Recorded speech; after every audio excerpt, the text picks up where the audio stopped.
Good morning, everyone, and welcome to Voices of Education. My name is Nadia, and I am a communications manager at Google Malaysia.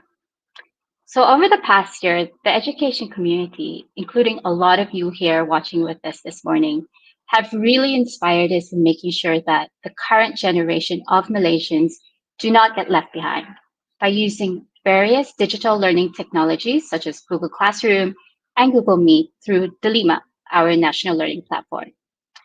Your resilience throughout this challenging time makes me extremely proud to be a Malaysian and parent. So today, I'm extremely excited to have true voices for education in this virtual room with me. We will examine how far we have come in adopting digital learning, both the successes and the challenges we've had, and what lays ahead of us with schools reopening. Do remember to participate by posting questions in the live chat. We will have some time a little later on for our Voices of Education to address those. But without further ado, it gives me great honor to introduce our keynote speaker, the Vice President of Digital Skills and Jobs at MDEC, Dr. Sumitra Nair. Thank you, Nadia. A very good morning to everyone who took the time to join the call. Without further ado, I'd like to just share with you my slides today. So I've just got some slides just to help us to visualize some of the points that I will be running through. Okay, so as we all know, of course, we're going through this pandemic, and hopefully this is the tail end of what we're going through. But what we have seen happening over the, globally, is that the pandemic is accelerating digitalization, including here in Malaysia. And I just want to share with you, this is a snapshot I took from the World Economic Forum Future of Jobs report from last year. And if you look at the charts, it'll show you that if you look at the impact of the pandemic on company strategy, 100%, and this is for Malaysia, 100% of companies surveyed in Malaysia said that they're already accelerating digitalization of their work processes, and they are already accelerating the digitalization as far as upskilling and reskilling is concerned, and this includes working closely with edtech providers. And if you look at what kind of technologies they're adopting, it's a whole range, from IoT to big data to cybersecurity to AI to so on and so forth. And so it's a wide range of adoption. And we like to say in MDEC that people are no longer asking, why do we need to digitalize? It is how do we digitalize? And so I guess as educators, you must be asking the same questions, right? But before we go into education, I'd like to think a little bit sort of further down the road, because your role, the educators on the call, your role is extremely important because you are producing the future talent pipeline for the country and for the world. And so therefore it would be good for us to look at what has been the impact on jobs with this accelerated digitalization. Of course, we all know, and this is not a thing to be proud of and to be happy about, but millions of jobs have been impacted globally. And even in Malaysia, we've seen our neighbors, our relatives, our friends and family impacted by this as well. And so, the question is, how do we future-proof our talents moving forward? Because the world has changed, right? And how people work has also changed, as the stats showed earlier. Now, sadly, also, it's the vulnerable groups and the manual jobs that are most impacted. When we talk about vulnerable groups, we can think of people who are differently abled, people who are from the B40 communities, the urban poor, the rural, the list just goes on. And so they are the ones most impacted because they don't have the opportunities or the access to the kind of devices and learnings and education that many of us have, in cities or in middle income families. And so this is the group we need to think about as well. But the good news, the silver lining, is that jobs are going digital, and they're going digital really fast. And so the faster we can get our kids onto digital education and get them engaged in digital education and equip them with the skills, the more ready they will be to face the future.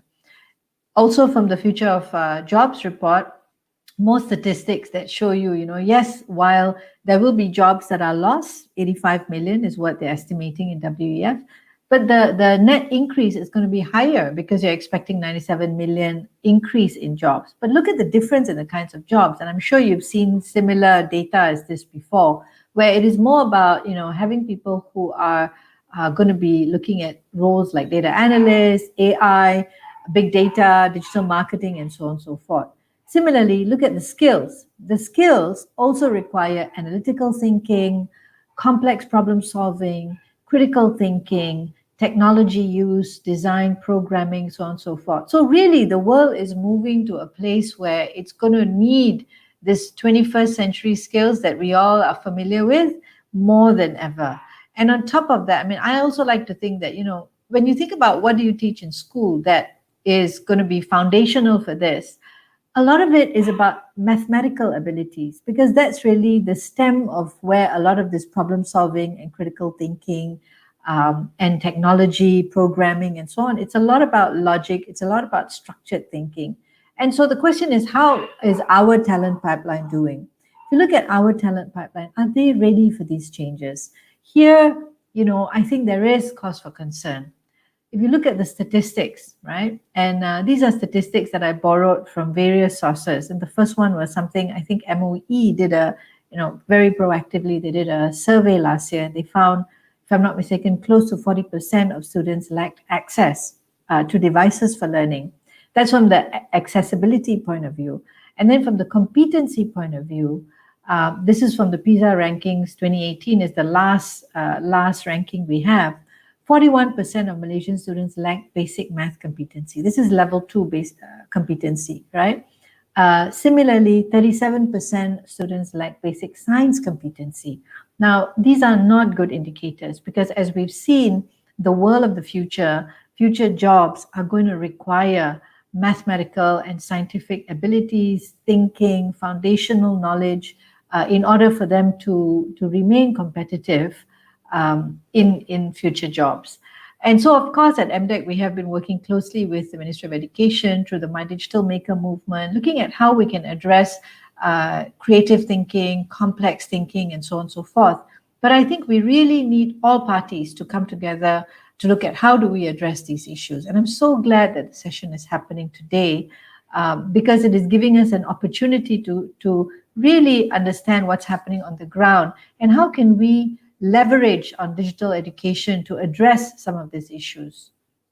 So, in a nutshell, to me, we always talk about future jobs, and we always sort of kid ourselves into thinking that the future is sometime in the front, it's not here yet. But as we've seen with the pandemic, and as we've seen with what's happening in today's world, the future is already here. It's here. So it's no longer talking about future jobs. We've got to talk about jobs of today. This is what jobs of today is all about. And so we need education. We need a talent pipeline that is ready for the jobs of today. And so the question to all of us then is, what are we going to do about it, right? Do we stick to our old ways, which has given us the results that I've just shown you, or do we get into new ways? And so, the next panel is going to be talking about new thinking, right? And reimagining education. And I think, this is absolutely timely, and it's something that we really, really don't have a choice. We have to address now, because the future is here, whether we like it or not. With that, I thank you very much. I have a short time, but hopefully some of the points that I've made will stick and hopefully give us a wake-up call, because really the change starts with us, each one of us. Thank you. Thank you, Dr. Sumitra. There is really no doubt that digital learning has a huge impact on preparing our students for the jobs and skills of today, as Dr. Sumitra rightly pointed out. Next up, I'd like to invite Dr. Wagheeh Shukry, Deputy Director of Learning Platforms, Educational Technology and Resources Division at the Ministry of Education, and Zefri Yusof, who heads up Google's Southeast Asia comms team, for a fireside chat on what we can expect from Delima and Google Classroom in 2021. So over to you both. Thank you, Nadia. Dr. Shukry, thanks for being with us today. And we've been really close partners in the last couple of years with some really great milestones that we've achieved together. For example, we've worked together to train and certify teachers who have this mastery over Google tools in the classroom so they can be pillars of support for the educators around them. So in 2020, I believe we certified 5,000 teachers, and we plan to certify the same number, an additional 5,000 teachers in 2021. So with that sort of in the rear view and also coming up, what's your assessment of the progress that we've made in 2020 and going into 2021? Thank you, Zaf. So, Assalamualaikum, salam sejahtera. Very good morning to everyone. Thank you for joining us this morning. So, to recap, in 2020, the pandemic really hit home in March 2020, where teachers and students were not able to go to school to learn. So, for us, at the start, where the pandemic really hit home, we started off with 1.9 million people logging into the Lima, and about 332,000 teachers as well. So during that time, when we first started, we have moved on.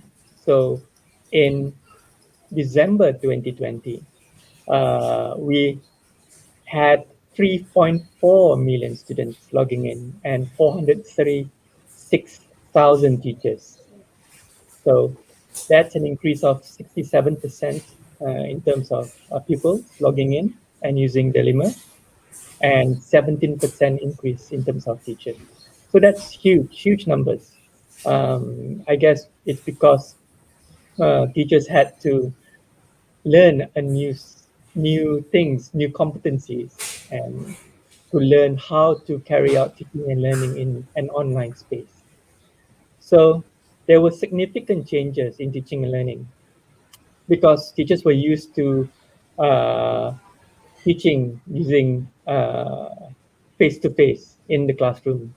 And whilst moving on to an online space, these sorts of changes became apparently more difficult for them. So many teachers, for me, had questions. Yeah. So the question is how teachers taught in this online space and how pupils learn in this new way of learning. So those were two main things that came out. So many teachers also then joined webinars, courses like what Zaf said, our Lima certified teachers courses to learn new skills and to learn how to use Google Classroom, for example, and other apps and services like Kahoot and Canva to integrate that to do teaching and learning. So the challenge for teachers basically is quite difficult. I mean, in terms of the steep learning curve they had to go through in adopting new technologies for teaching and learning.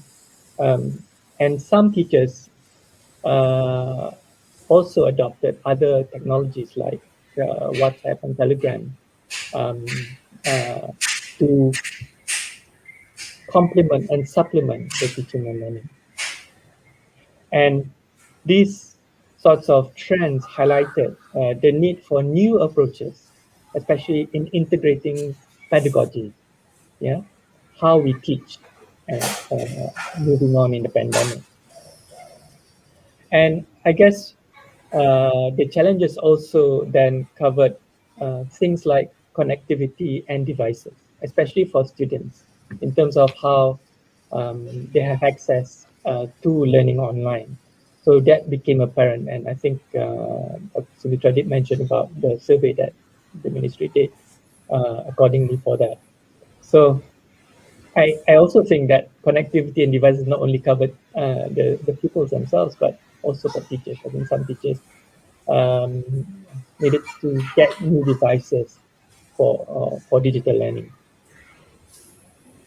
So for us at KPM, of course, we needed to ensure that both teachers and pupils could log in and had the opportunity to do online learning.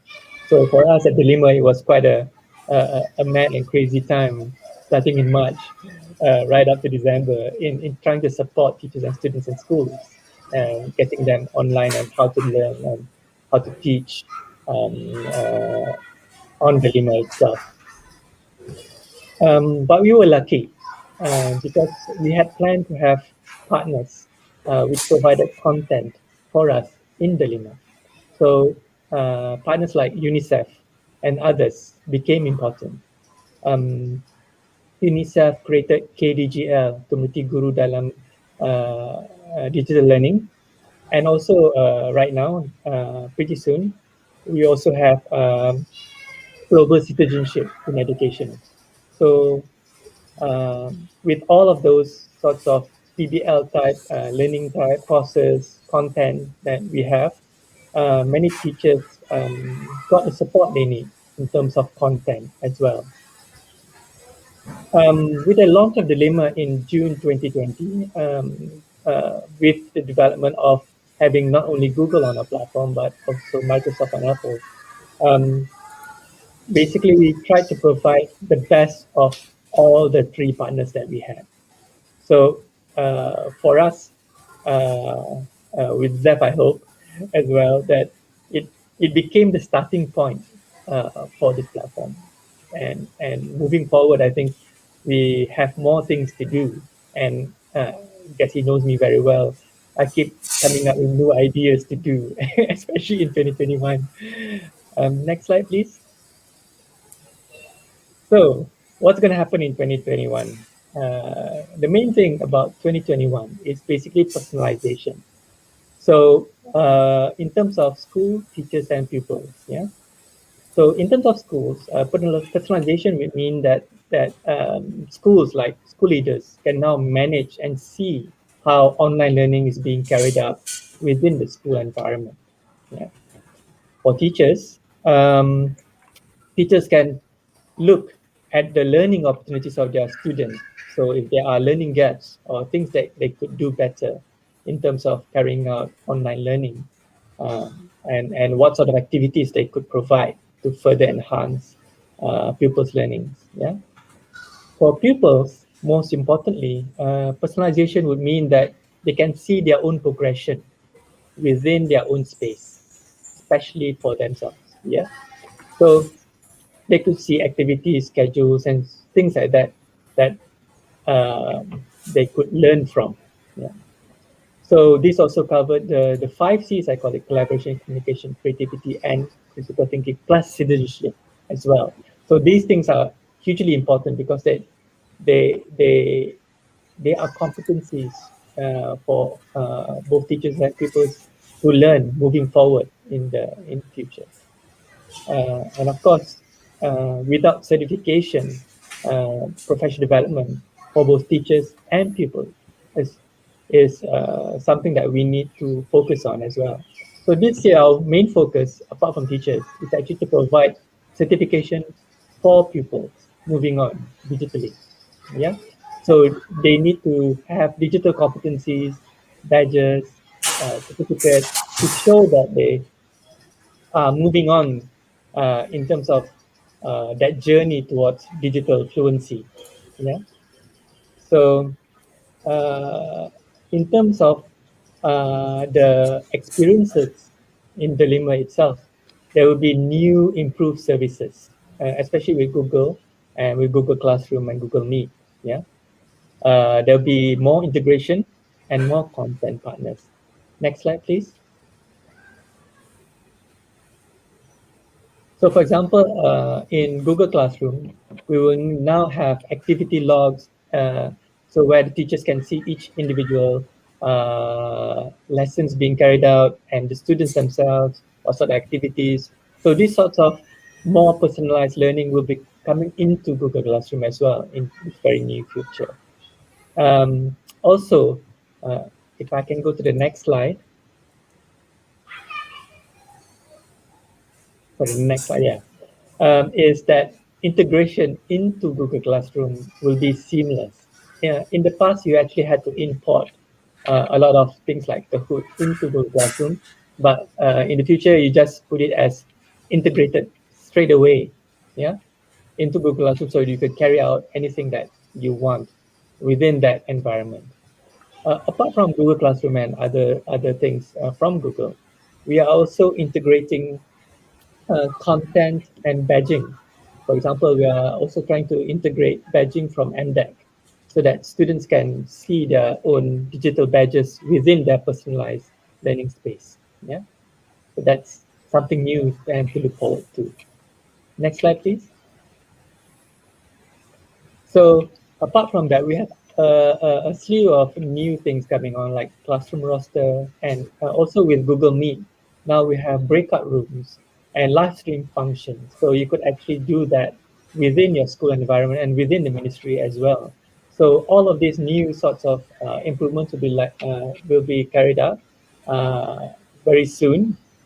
And I hope that the teachers and students will embrace these new improvements and try to use them and experiment with them and see how new teaching and learning can happen within that learning environment.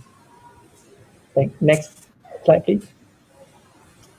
So what do we see in this post-pandemic future? And I guess the trendy thing to say is the hybrid learning. I call it the combo set. So the 3-in-1 coffee. Yeah. So basically, what you need to do is like when the schools reopen, for example, we do expect that digital learning still continues, whether to supplement your teaching learning in the classroom or actually bringing in digital learning into your classrooms. Because in the future, there will be new initiatives to ensure that digital learning can happen within the school environment and as well as outside of the school environment. So that's very important.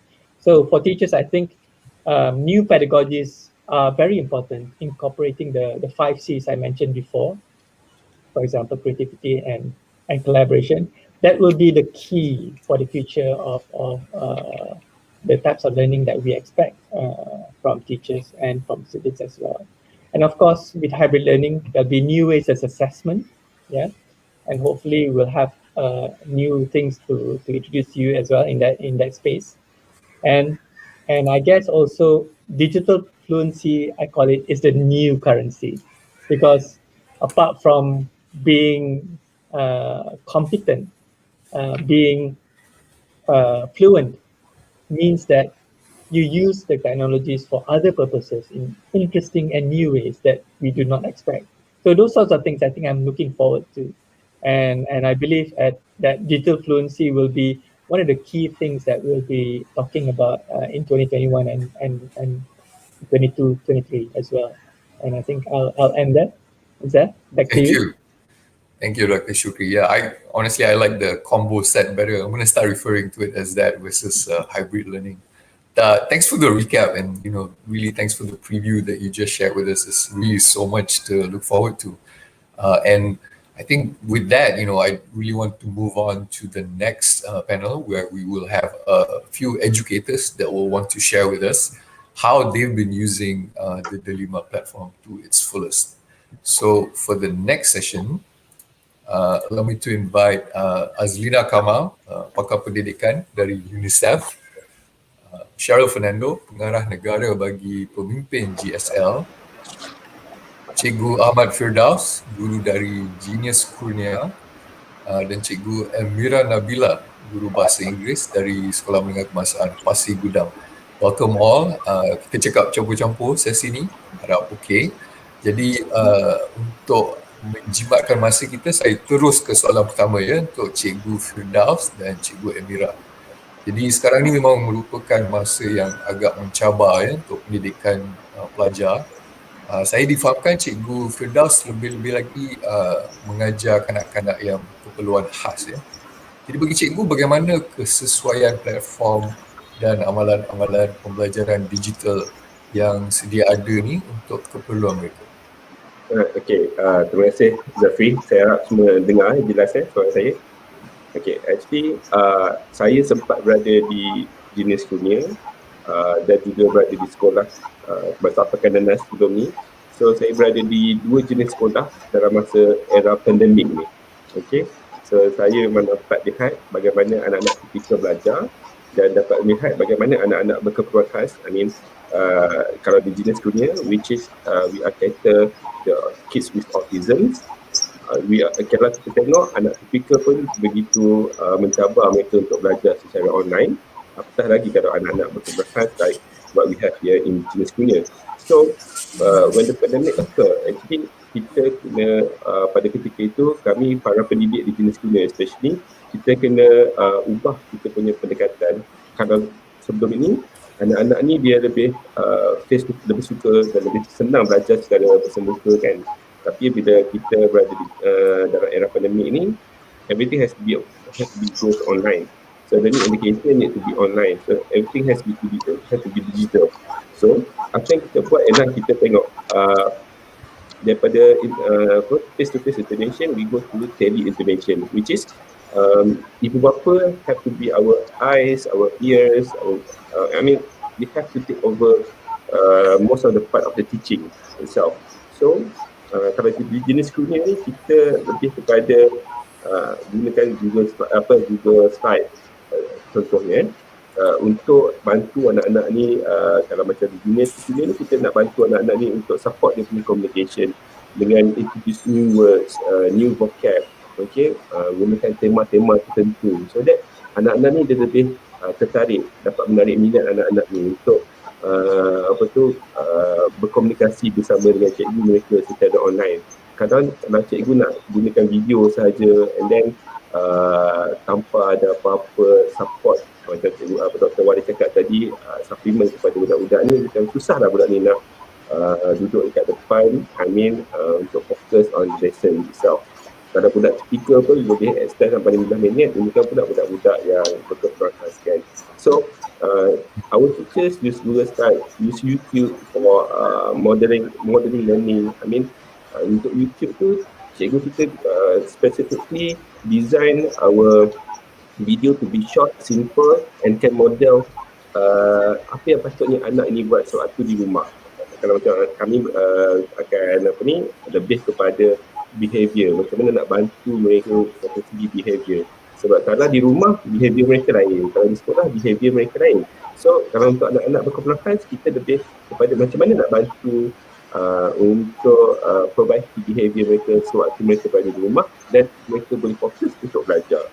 So we use YouTube. Simple YouTube can actually help them because anak-anak ni suka menonton video kan. So dengan video yang menarik dengan audio yang menarik actually dapat catch their attention and then dia dapat belajar lebih baik daripada kalau mereka setakat gunakan video yang kita rasa macam education enough, betul untuk anak tipikal, tapi untuk anak-anak ni dia lebih kepada modeling.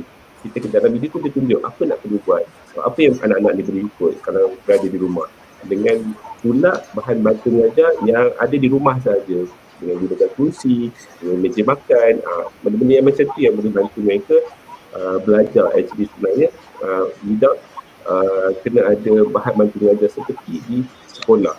Guna apa yang ada kat rumah untuk belajar, tapi teachers dia akan provide lah YouTube video yang short and simple so that the kids can capture and boleh buat kat rumah. Itu kalau kami lah, kalau kat sini. And then after all that, nak minta Cikgu Emira punya pendapat pula ya. Silakan Cikgu Emira. Okay, thank you to our moderator for the question posed.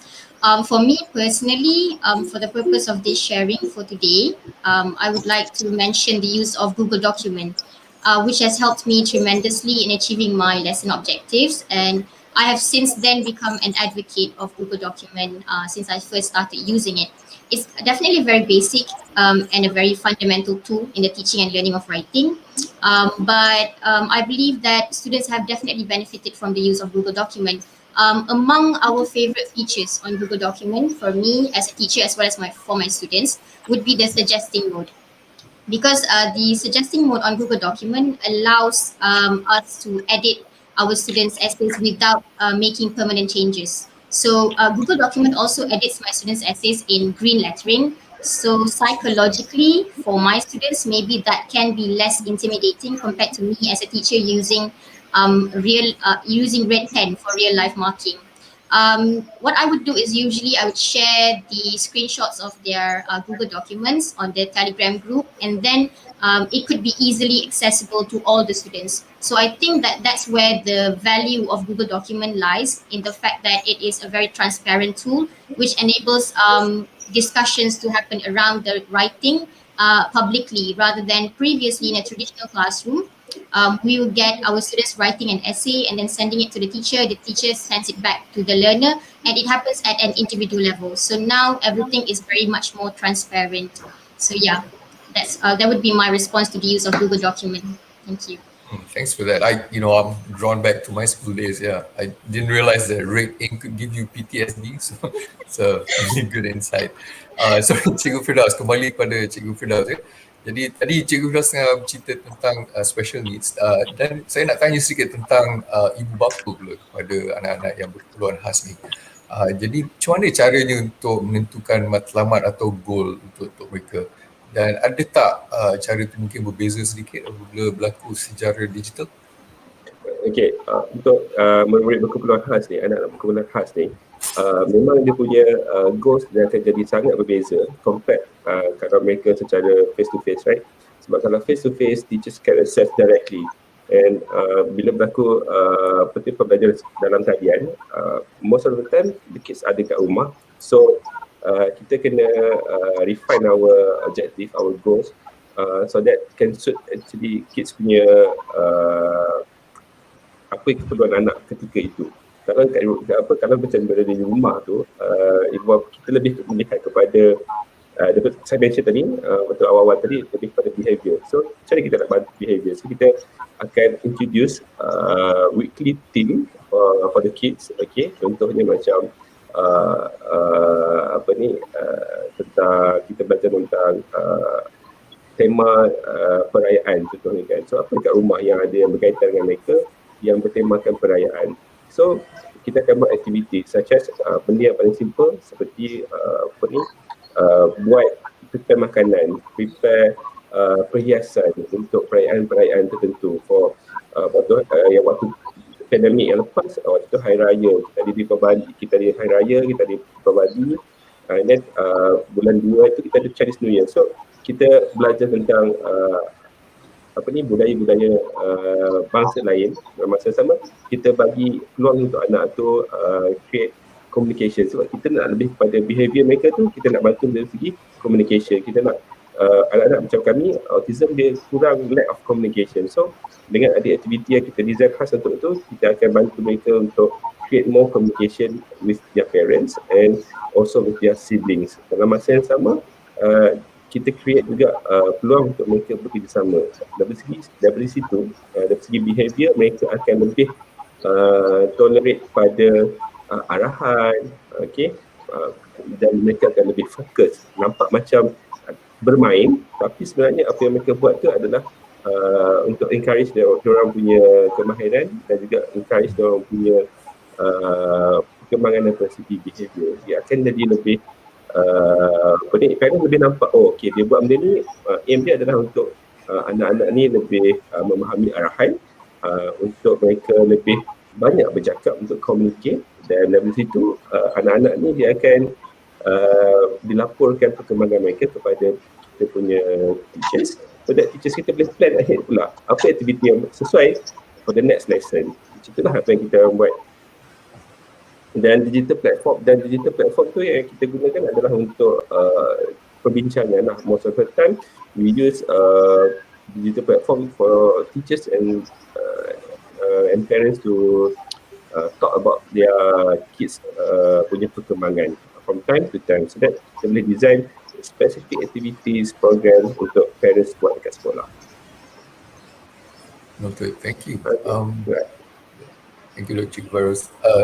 Firdaus, kita ke Cheryl ya.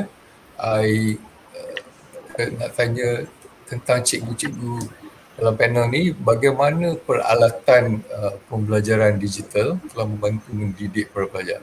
Tapi dalam pengalaman Cheryl ya, bekerja bersama pemimpin sekolah, wujud tak cara-cara lain di mana platform-platform digital telah menyumbang secara positif?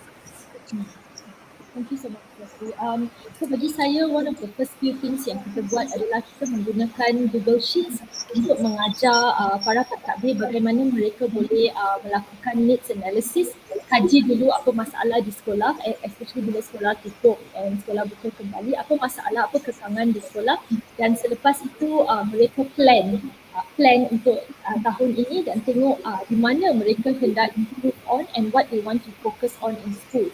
So I think one of the nice examples that I can share is in one of our Tamil schools. One of the school leaders, what she did is she got the parents online in Google Meet and dia bagi exam pada parents. So hari pertama sekolah online, dia bagi exam pada parents untuk melihat parents tahu ke alat-alat pembelajaran online, and kalau parents tak tahu, bagaimana dia boleh terus membantu ibu bapa untuk menggunakan the online tools yang mereka akan gunakan di sekolah. So saya rasa itu adalah satu cara yang sangat interaktif dan sangat menarik, and parents pun macam wah, ada online exam bila masuk hari pertama.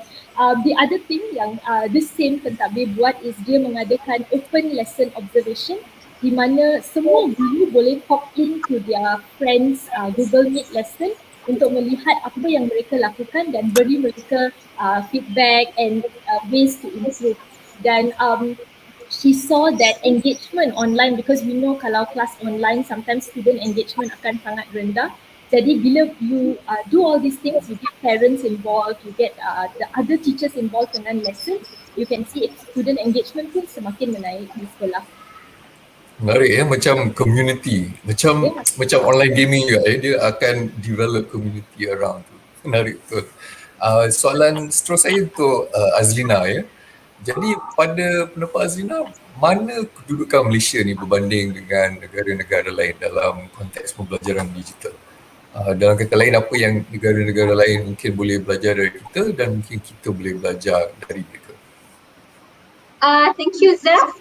You can hear me loud and clear? Okay, good. So, thank you so much. Hopefully we know lah that all countries have dari dua segi. Satu dari segi pendidikan sekolah. So, semua anak-anak because of lockdowns and the peak of the crisis, 1 billion children tidak sekolah. And in Malaysia, 5 juta kanak-kanak, lebih dari 5 juta kanak-kanak affected. So very sad to kind of go with how do we provide and continue learning for how anak-anak di sekolah secara impact their life chances in terms of that learning loss, right? So dari segi 127 countries. We did like a 7 countries around the world, and we found out that it's choppy. Better now? A little bit choppy, Azlina. Yeah, much better now. Thanks. Okay, good. I'll come closer. So when we did the study on 157 countries, Malaysia was one of the countries that was mentioned in terms of community guru digital learning as one of the best practices for equitable learning during COVID 27 countries. So that is an amazing feat, right? And so Cheryl was talking about community earlier. So what we did was with our partner MOE dan Arut Education, what we did was we came up with this platform where teachers very quickly access 5 modules, accessibility for all, but how to become better remote online education.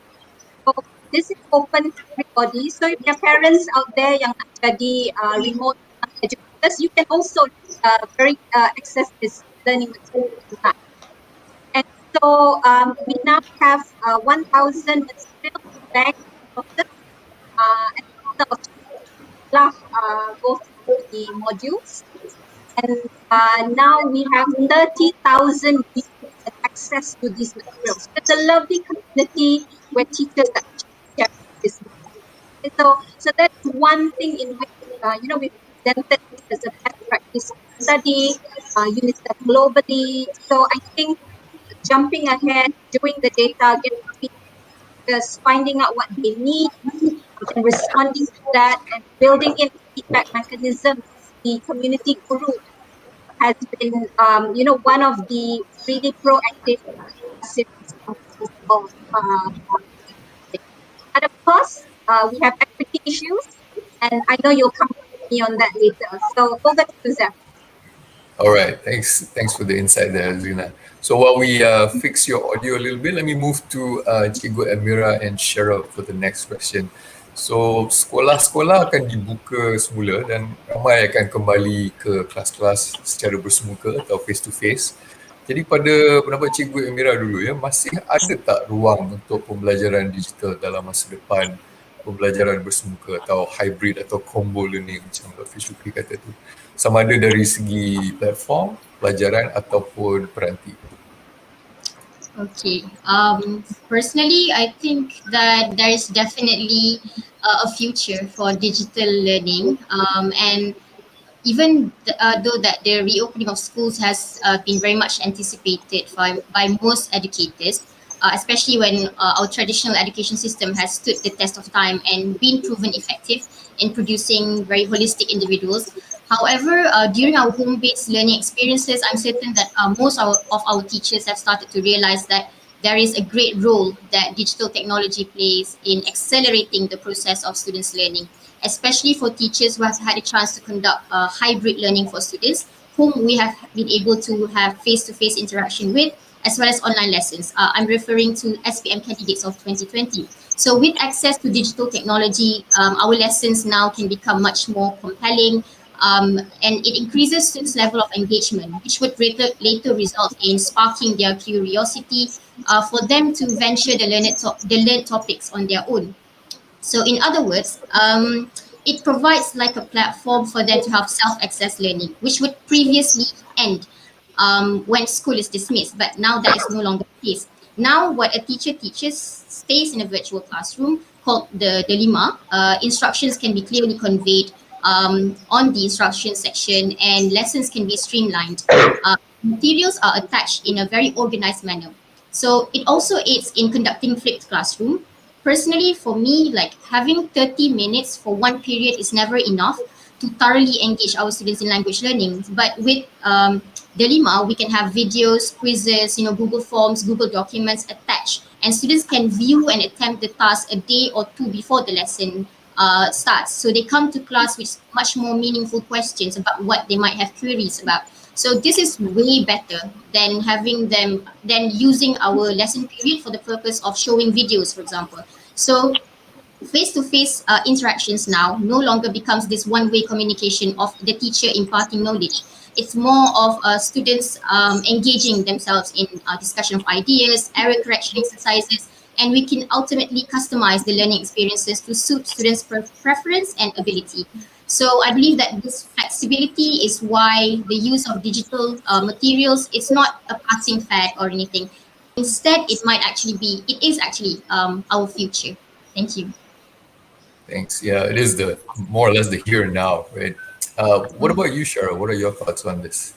Yeah, I think for me, there's two things. So number one is that I feel like during the pandemic, we're still in the pandemic, but when schools were closed, a lot of our school leaders and a lot of our teachers have made like great advancements in using different types of technology. I have a school leader that we work with. He was initially so afraid to use technology, but now he is like creating YouTube videos, teaching other school leaders on how to use technology.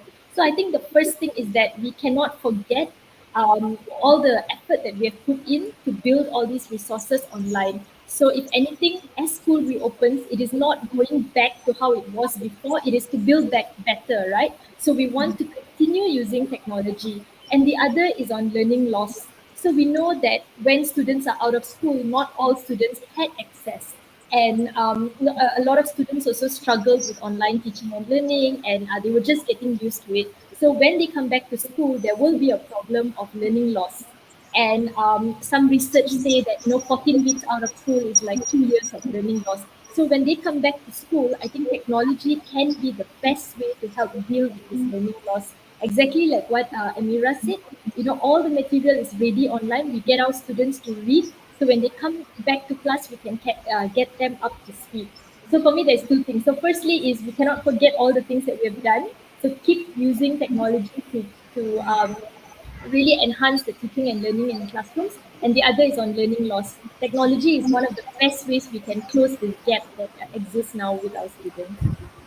Yeah, sounds like a very historic sort of a generational shift, yeah, in terms of like teachers, students, even parents, in terms of them adapting to this. We were, Azlina, welcome back. We were just talking about, the new normal kind of being, pretty much set in stone now. And I just wanted to go back to you in terms of your views towards accessibility, whether it's from a device accessibility, or even like the source in the context of digital learning, especially what we're facing now. Yeah, sorry that I had to drop out. You know how it is, right? Suddenly, at the point when you're speaking, that's when things go wrong. But anyway, the issue, and I mentioned this a little bit, right? So what COVID has done really is to expose the existing cracks that was already there before. So if, say, we had children who didn't have access to learning before, then this is magnified even more as a result. So we have children like our disabilities, indigenous children, urban poor, our refugee, undocumented, stateless children. So these groups were previously marginalized are going to be further marginalized. Then we also have our miskin Sebab, our urban poor. And we know that data from MOE shows the difference between urban and rural access to digital equipment is very minimal, right? Like 35%, 36%. So we know there is an issue there in terms of accessibility of the access to digital learning. But some of the things that I think, we need to look at, which is why we did work with MOE and we had discussions on this, to look at a multiple deprivation data analysis. I think it's very important while we talk about data and numbers that we remember at the center of this pandemic is a child who is poor, who may be disabled, who's lost a job, lots of stress in the family, who now has to take on the care and household chores and duties, who cannot, school is too far from the home. Now, who is this child? Who are these children? Where are they? And I think doing a multiple deprivation data analysis actually, and the data is available, right? So there's a lot of data that we know that the ministry collects, which is why we really commend the ministry for working with us, looking at this multiple deprivation data analysis, because what it allows us to do is to look at targeted responses. Doing a blanket approach and giving everybody devices is going to work. If I don't have connectivity, where I live is not a place where devices are, then looking at multiple channels, how do we look at low-tech solutions? How do we look at flexible ways of learning? So while we talk about digital learning, and one definitely, we also need the research shows that we need to be more flexible in how we explore multiple learning opportunities. And so that's, and another thing is, how do we get from teachers? How do we know that, what we're doing in the learning is effective? How do we get data to then say that this is what we need to do more of? So data, monitoring, and feedback is going to be a critical component so that whatever we do is guided by information instead of hunches and certain assumptions. Thanks for that, Azlina. Yeah, it's a great reminder that it's actually like human beings and people, like in the middle of all this. I was reminded of like the time that we have. So I'd like to go to Cikgu Firdauz for a last very important question that we've pre-agreed. and then I think we'll be able to do 1 or 2 audience questions. So my question to you, Firdauz, is like, since bulan kesedaran autism adalah dalam 2 hari saja lagi, bulan April ni, ada tak Cikgu Firdauz sebarang pesanan yang ingin disampaikan kepada kita punya penonton? Okay, first of all, kalau di social media, please type ataupun buat carian hashtag my community for autism. That is our theme for this year. Okay, please listen to their stories so that we can understand them more, accept them, and please support whatever their needs. Okay, because kids with autism will look normal as macam kita semua hari ni, tapi actually apa yang di belakang ni kita tak tahu. Mereka perlukan banyak support, terutamanya daripada kita as a community, so that we have to learn untuk menerima mereka, untuk belajar bagaimana mereka belajar. Sebab kalau kita berada di sekolah, macam apa yang Emira cakap tadi, anak-anak kita belajar dalam pelbagai cara. So yes, please, kita kena belajar cara mereka belajar, so that mereka boleh juga belajar seperti mana kanak-kanak lain. Okay, and because of that, baru kita dapat bidik much more satu keadaan yang lebih inklusif untuk anak-anak ni belajar dan untuk anak-anak ni berada, terutama dalam community kita. Saya rasa Puan Azlina memang akan sangat okey dengan benda ni, sebab inklusif is the key untuk kita bersama anak-anak berkeperluan khas ni dapat belajar bersama, dapat hidup bersama. That's all. Thank you, Cikgu Firdauz. So we go to the audience question here. This one will be for Cikgu Emira and Cheryl. So the question reads, good to hear efforts being made to improve the process of hybrid learning, but what about the well-being of users? Will there be ways to manage well-being while on the digital side of hybrid learning? Cikgu Emira dulu. Me first, okay. I think that when we talk about well-being, digital learning can somehow play its role by fulfilling this sense of community that students need. Otherwise, if we don't have ways of doing so, students may end up feeling like isolated, and they might feel very confined in their homes. They get less chances to engage in social interaction. But if we think about this theory of the zone of proximal development, whereby there is a distance between what a learner can achieve on his own and what he can achieve with the help of an instructor. So we as lesson designers, maybe what we can do is take a more humanistic approach. We need to have this intentional planning when designing lessons to incorporate interactions between learners in order to enhance their learning experience and ensure its effectiveness. So probably strategies that we can take is to encourage pair or group discussions online, virtual gallery walk. I've also paid students to edit essays so that they understand that they can get assistance. And then when we ask questions, students, of course, we have to ask questions very authentically and try to engage them more emotionally in the learning process. So yeah, that's what I think. Thanks. Cheryl, add on to the questions, like how do you get the parents to do online tests? Yeah. Okay, so maybe I'll go to the well-being one and then I will come to this. I think for one of the things that we have been pushing for well-being of students is to get our school leaders to, when school reopens for secondary schools coming soon, is to take the first week off to really check in with their students and to see how they are feeling instead of immediately diving into the syllabus. I think as schools are reopening, a lot of teachers are like, oh no, my kids have missed out so much. So I want them to catch up. But then we always remind them that, they just came out of like staying at home for so long. And what we want them to do is come back to school, spend the first week to just check in with them. How are you feeling? Meet your friends, talk to your friends, and do all the relaxing things first before diving into the syllabus. I think that's one of the ways we can ensure that we are checking in and we are looking at the social and emotional well-being of our students especially.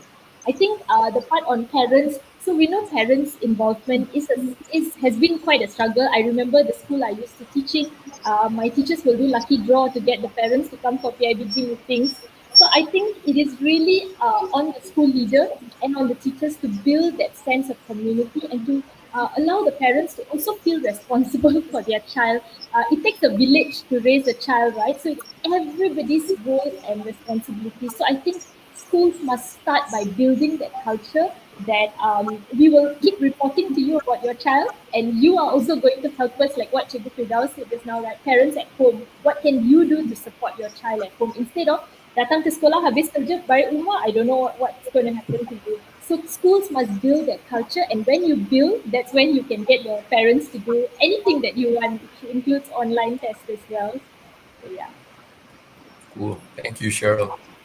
You know, unfortunately, we're on time. I was actually warned of this earlier. When you get educators together in a panel, you should definitely allocate more time.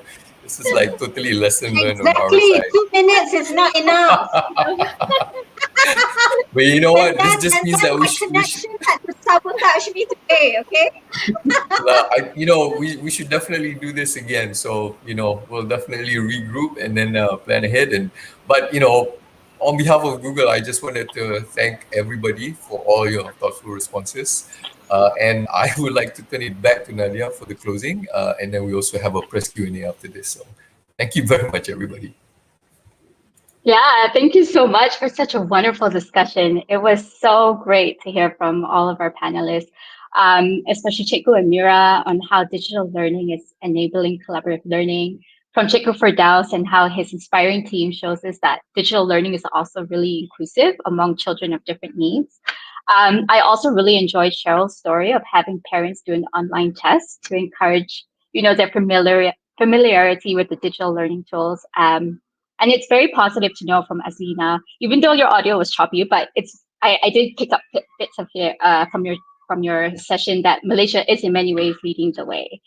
Honestly, all of you have one of the most noble professions of all time, but especially in the past year when it's been incredibly challenging. So from the bottom of my heart, thank you to all of you on behalf of all Malaysians.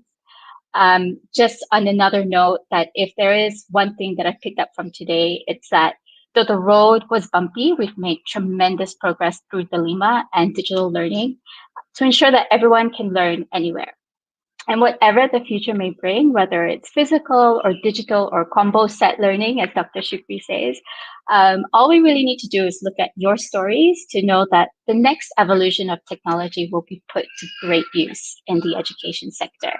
So thank you once again to all of those watching and participating, and have a wonderful day.